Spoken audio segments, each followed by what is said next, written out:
This is Ravens Flock Talk Podcast, coming to you every week with their thoughts and opinions on each and every Ravens game. Tune in weekly and join the flock.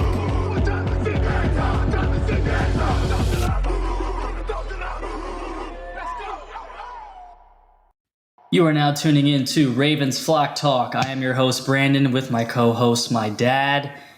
And this is week 2, our first home opener against the Miami Dolphins. And we blew it. We blew it. There's nothing more really you can say, as it was just a catastrophic loss. I mean, epic proportions how we just blew the game like that. We had an easy win and let it slip out of our hands, Dad. Yeah, I don't even know what to say anymore. You know, I know the whole Ravens nation is feeling the same way I am. In all honesty, I couldn't even deal with it yesterday. I had to have 24 hours to do this podcast. Brandon, my feelings are disgust. My feelings are angry. We had the game in hand. So let's just get into it. Yeah, I mean, it's funny. I try to get these episodes right after the game, but my dad just couldn't do it. He just couldn't pull himself to record after a loss like this. And I knew after every loss it was going to be tough for him to do these. But the way we lost, I think, just made it worse. That's my point. Is that, you know, we had the game in hand. Everybody's happy. Lamar was unbelievable, and here we go. And, you know, when they started marching up and down the field, that's when I started getting concerned. Yeah. I mean, honestly, this game was all about the defense. I mean, the defense let us down. Lamar, you couldn't have asked for 3 touchdowns, 0 interceptions. He had a long run for a touchdown. I mean, he was remarkable. 79-yard run. And, you know, we start off like gangbusters. Oh, my gosh, Duvernay, right out of the gate. I know, you can't ask for a better start. Here's a start at home. This is our home game for the Ravens fans. We are on fire. And, you know, it was just unbelievable the way we started, Brandon. Yeah, it was like a dream come true, especially as a home opener. The crowd is into it. They're going crazy. Yeah. I mean, they're already crazy before the kickoff. You know, we know fans, beer, tailgating. They're pumped up. Duvernay comes out, and so it was just disappointing. And I know that you know, me and my dad in the past have got on Greg Roman. Besides the 2 Lamar scrambles on those, like a 3rd and 1, and I think one was a 4th and 1, he really had a perfect game plan. Yeah. I mean, I can't, as much as I don't like him, I have to give him credit this game. I mean, everything was firing on all cylinders. And Lamar spreading the ball around. You know, in the past, we're so used to only Hollywood and Andrews.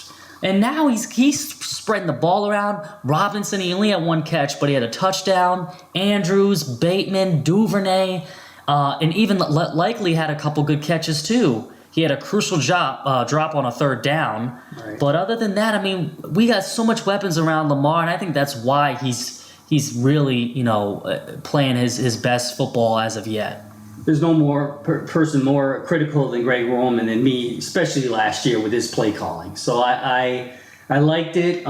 He mixed it up much better. I still want him, as I always say, to do more screen passes, more swing passes to the running backs. I was glad to see that they got Bateman early in the game, passing to him on swings, and even Likely didn't have any kind of catches first game, and then they got him going on a little swing pass, and the next thing you know, he had a couple nice passes this game. So we got to give the kids some confidence and whatnot. Yeah, but it was good to see him involved.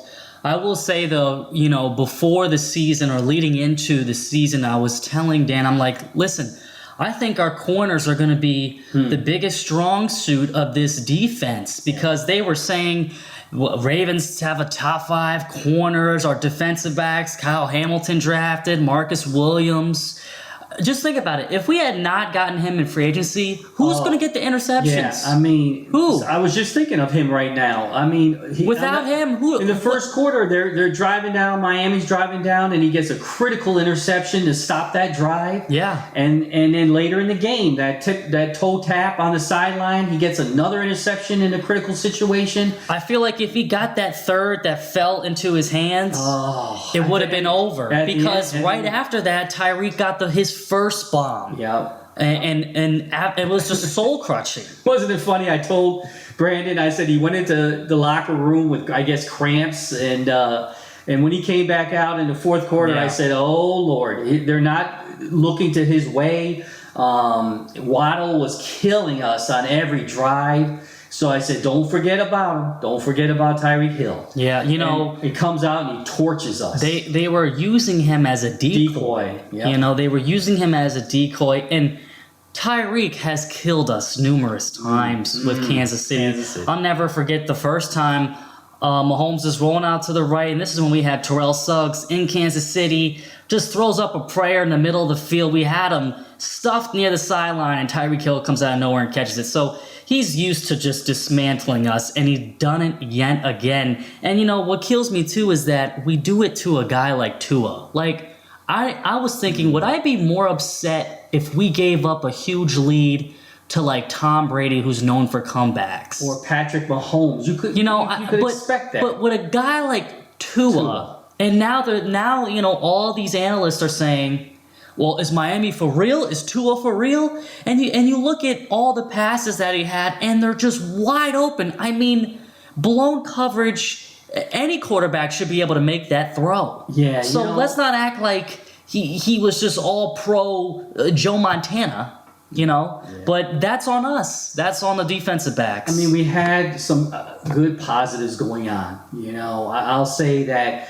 One of the weird things is if Ravens fans remember how much penalties we get in the first half, we hardly had any penalties, and Miami was killing. And in the first game, and Miami was penalty all over the place and giving us field positions, and it was great. I mean, they were shooting themselves in the foot. Brandon, they were stop having penalties on key drives that they were moving the ball with. Both games, it was so similar in terms of doing stupid penalties in our favor. Yeah, and we got to take advantage of it. So I'm impressed. I'll use that as a positive because we are a team that really gets a lot of penalties, and I like the discipline right now. That's a good thing. But I tell you what, Kyle Hamilton, not a good first game. Not a good game against Miami. He had blown coverage with Tyreek, and it looked like it was his fault on his assignment as a safety. So the kid's got to get confidence because he was in the first draft. So I feel like as a defensive back, like the first game, for example, nothing that he done that game really stood out. But then again, if it's not a pick or a blown coverage, maybe that's good. Maybe that's good that nothing stood out for us to say, man, he really screwed up. Mm-hmm. But that Tyreek Hill, I mean, you cannot let a guy like him two times get behind you. And what kills me too is the Ravens. We're not like Darrelle Revis or these guys, these premier corners. Right back in the day, or even now, that are right up on the guys. Yeah, we're 10 yards off, so they're afraid for him to get behind them, and then he still gets behind him. How? And especially in the fourth quarter, we're up like that. Come on, you got to in crunch time. Yeah, you got to kind of play prevent defense in that situation. Okay, I'm okay with them playing 10 yards off them if they're playing prevent. Okay, we're up 3 touchdowns, so there's either one way to go: take some risks. Right? When you're up by 3 touchdowns. By the way, we were up by 3 touchdowns in the first half, and then we were up by 3 touchdowns in the fourth quarter. Yeah. And they came back and acting like Tua is Patrick Mahomes in the fourth quarter. That was ridiculous, but And if you're a Ravens fan that's saying, we got to milk the clock, we got to move the chains because we can't give the ball back. when you put up 42 points, you're expecting, or what was the finals? No, they had 42. 38. Yeah, when you put up that amount of points, you got to win the game. Yeah. I don't care that we had no running game to milk the clock. Yeah. Our running backs are getting nothing, so we're kind of forced to throw it or just run with Lamar and risk him getting hurt like Trey Lance. Yeah. You know? So what does that tell you, Brandon? We need Gus back. We need them back Dobbins back badly. So, I'm trying to be as positive as I can in a really heartbreaking loss because there was no reason for it. We could be 2-0 going into the game with the Patriots on fire, right? Yeah. And all the AFC teams lost. So it's like that was our golden ticket early in the game. So, Brandon said, well, let's get this out of the way. Let's get this heartbreaking. But I tell you what, I don't know the answer because now we have injuries in the secondary. A linebacker with Steven Means is out for the season now with a ACL. We just saw that today. So, you got a backup of a backup. So, I don't know the answer going into these future games I'll say with the this. defense. It's funny listening to this podcast, if you're listening right now or watching, you would think that the way my tone is that I was the Debbie Downer, but I really wasn't after the loss. I was more, optimistic, and I had to kind of boost my dad up to be like, hey, not every loss is a bad loss, and we need a loss like this early on to say no lead is safe. I mean, look at the Raiders blowing a 20-point lead to the Cardinals. The Cowboys almost blew it against Cincinnati. No lead is safe. So this is a lesson for these players to really keep the pressure on and to not. This is the NFL. Anything could happen. The game is not over until the zeros hit the clock. I gotta admit that was true because I'm such a perfectionist when I'm watching a game. And, some of the mistakes, everybody's going to make mistakes. I get it. And I just got to calm down a little bit, too, with the expectations that I have. Because, going into this game and into the season, we were supposed to have the best secondary, not the best, but the top 5 secondaries in the league. They're giving us all this credit. Kyle Hamilton is the real deal in the draft. And so my expectations were high. And when I saw that complete meltdown, really starting in the second quarter all the way through the game, I'm like, I'm getting nervous. I'm saying to Brandon, hey, what's going on? We were up by 3 touchdowns, then 2 touchdowns, and I'm like, oh Lord, here we go with the Ravens and that defense. Now let's go to the offense, Brandon, because Lamar was spectacular.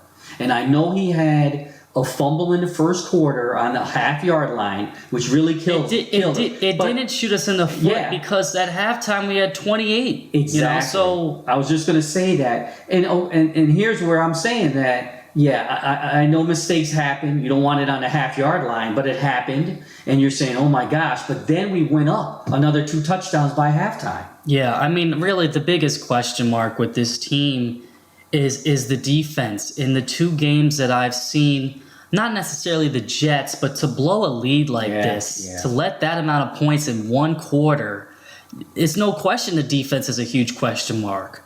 So I'm thinking, how are we going to, and this is Tua, how are we going to do against when we play Josh Allen in 2 weeks? When we have to go and play Joe Burrow and Jamar Chase. I don't know. And it's sad because this is the Ravens we're talking about. We've always been, the staple has been our defense, and the times have changed, and maybe that's due to the NFL rules or whatever the case may be. But my God, I mean, I have never seen a Ravens defense collapse like this. I know. Never. I haven't either. I mean, we last year when Lamar got hurt, you saw how weak our defense was. Weak, of course, but 21 points in one quarter in the crucial part of the game, the end of the game where you got to end the job. I can't even remember that. Never another time. Let's definitely not in the Ray Lewis era. Well, let's talk. Sometimes I'm really critical of Lamar, and not critical, but I'm saying he makes some bad decisions. But this game, I tell you what, he made so many good decisions. As the commentators were saying, everything's in slow motion for him. And what's nice is see him throw it downfield accurately, and that was his big caveat that he we can't got do. some big play. We're like plays. a big play offense now. Yeah, now. Really, I mean, teams got to compensate for the deep ball now, which is awesome to see. So really, the hope is, Brandon, when we get healthy again on the running back with Dobbins and Gus back, hopefully, Gus is out for 4 games. Hopefully, Dobbins can come back this week coming up. I mean, this offense would be really scary if we had those two healthy. Right, healthy. And then Ronnie Stanley, you know what? I don't even know what to say about it. Brandon knows how I feel about him. I mean, this guy just cannot get on the field. I don't care how much he practices. Every time game time comes around, he's not ready to play. So, what value is he? And I don't know the answer, because now we got backups to him. Now we got backups for him. But the thing is we haven't seen him in 2 years. It's not like who knows how he's going to play. But it's not like this is something that we haven't seen. Yeah. We've been dealing with him for 2 years without it. The player that I'm more worried about, that Dan has the same feelings about Ronnie Stanley, is with me and Marlon Humphrey. I mean, we paid this guy $100 million. What has he done the past 2 years? And I'm not saying that I don't like. I want any player in the Ravens uniform to perform.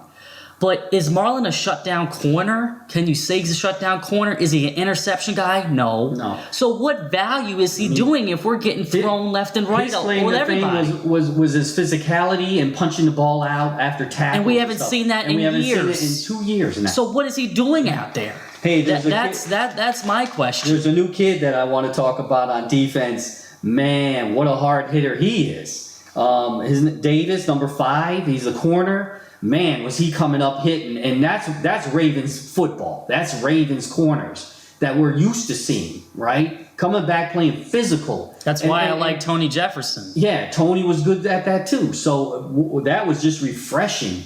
And I think I read something about article on him about being a hammer hit, and that's true. So he was a good positive, and then Bateman had a fabulous game. So the guy is for real.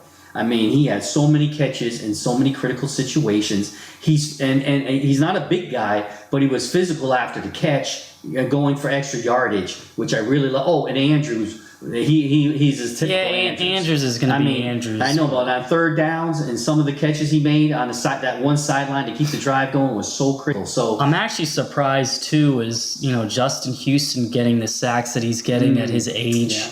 I wasn't too sure. I wasn't excited that we really got him re-signed, because we didn't get a premier rusher that was much younger than him. But he's still going to be our guy.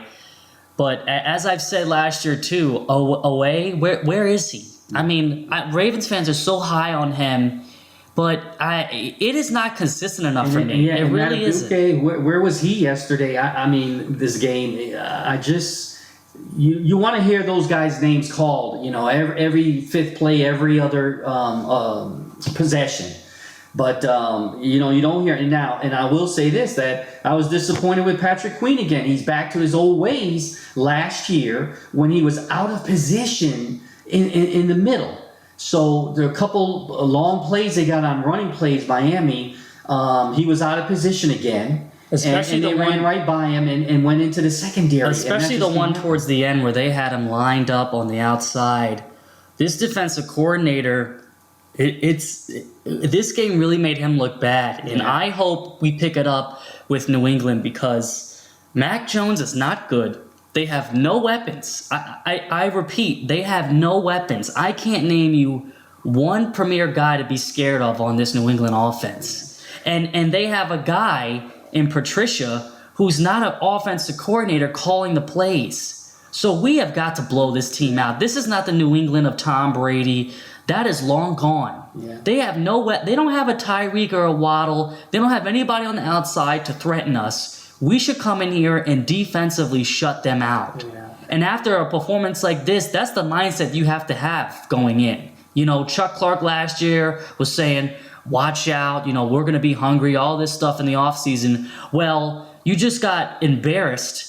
Now show up against New England. That's a good point, because I heard Harbaugh talk today on his press conference after the game and all day today, Monday, And he's talking about he's got to relook at film and he's got to reevaluate. Well, you better, because the interesting part was Miami embarrassed us last year, and it was either going to be a close game. Well, it was supposed to be a close game, and It was, even by it was points. 22-10. No, but I mean by points, the point spreads and stuff. And then it turns out to be an opening kickoff, a touchdown, and then we're up by 3 touchdowns in the first half. It was supposed to be a blowout, and it did. Yeah. It came back down to the wire. So what you're saying with next week, with on paper, it should be a blowout, and they should be angry and mean on defense. And I'm gonna love to see this game coming up. I do know that their defense is pretty good, but with an offense like ours, I mean, Yeah. Look at what Buffalo does to New England nowadays, and I think we have more weapons than Buffalo. Maybe not in terms of we don't have a Stephon Diggs or anything, but come on now. I feel like we have more weapons than Buffalo, so we should be able to blow them out just like Buffalo does it in their own division.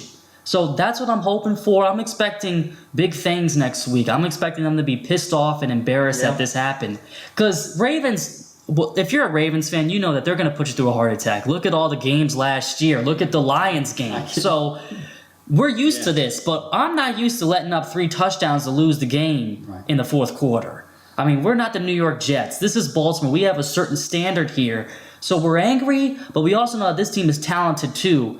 But we got to pick it up on defense. If we can get that defense locked up somewhere during the season and our offense keeps rolling like this, we're going to be a dangerous team. Well, what was interesting is how I see now how fortunate we were to have a balanced team, with a running game and a passing game. Mm-hmm. And, Lamar was criticized for passing, but we all knew in Ravens Nation that he can pass the ball. And now it's really good. But so it now, seems like we're one-dimensional because we don't have the running game. But listen, it seems like last couple years, it's either been flip-flop. Some season, one season our offense is bad and detrimental. Yeah. The other season our defense is a little better. Right. But now it seems, that our offense is really taken off and our defense is now on the back burner. But my point was talking about just sheer offense, meaning that you got teams that you just know they're going to pass the whole because they have no running game.